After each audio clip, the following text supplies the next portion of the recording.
In Photoshop, you can use the neural filter to create all kinds of designs. But firstly, how to create a shape like this? Well, it's really easy, and I'm going to use an Adobe stock image. So just go to File and down here to Place Free Adobe Stock Image. So select that, and I'm just going to go for this one. Just select that one, or you could select any of the others. Now, if this is not available, all you need to do is have an Adobe account, go to the Adobe stock and look for the free. There's so many available. So click Add. And once you've got this, you've got this sort of design. And let's just resize it a bit. And I just want to put it there. And I'm just going to just use the good old select and subject. And it should make a reasonable attempt at selecting this. So select subject. Takes a few seconds to process and you get that selection. Well, once you've got this selection, what you can then do is turn it into a shape. And to do that, just go here to the Pass panel. Here's the Pass panel. You can find that in the window menu and Pass. And then just go to the right side menu there, click there and Make Work Path. That uses this selection. Select that, and I'm going to go with 2. That's the default, perfectly reasonable, and click OK. And then you get that. So now, once you've got this, you can save this shape. Now, of course, you could do all the various things with the filters without actually saving the shape, but I like to actually have this shape, a custom shape. So once you've got this, you can then go to Edit, and then you can go down here to define custom shape, and it will use this current design. You can see now it's there, and click OK. With that, we can now remove everything. So let's just quickly remove it. So now we've got the custom shape. What we can do is just go over here to the custom shape tool, select that, and then go up and select the actual shape. It's just there for permanent use if you want to use it later.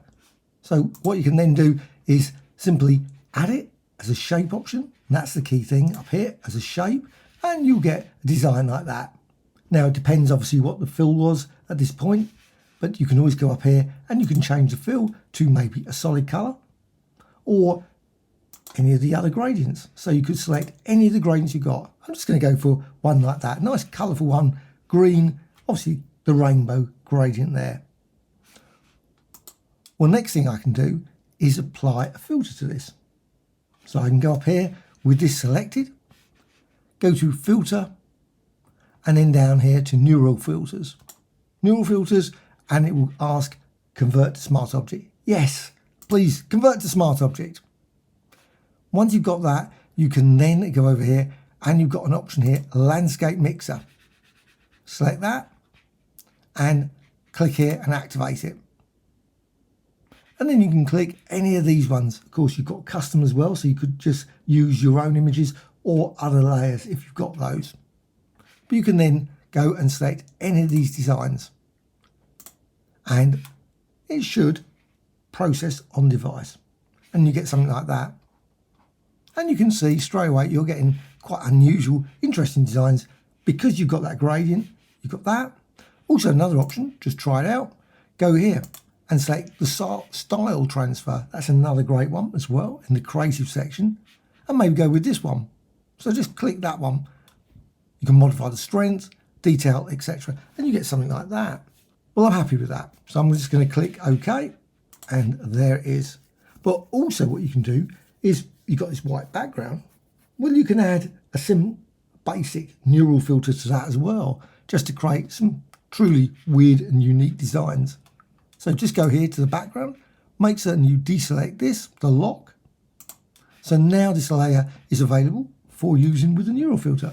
And again, you could, if you want, simply go over here and add a gradient.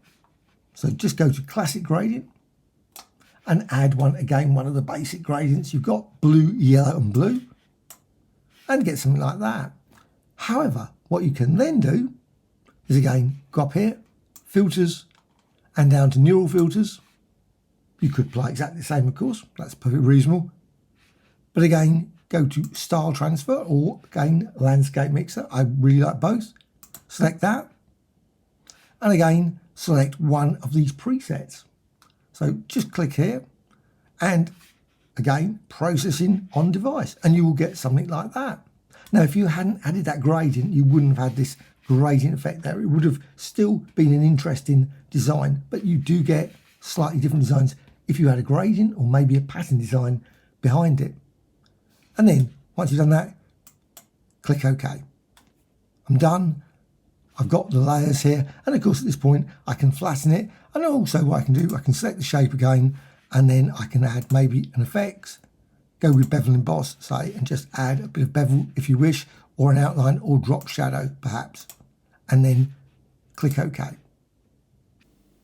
Hope you found that Photoshop tutorial of interest. Any thoughts or questions, please let me know in the comments below.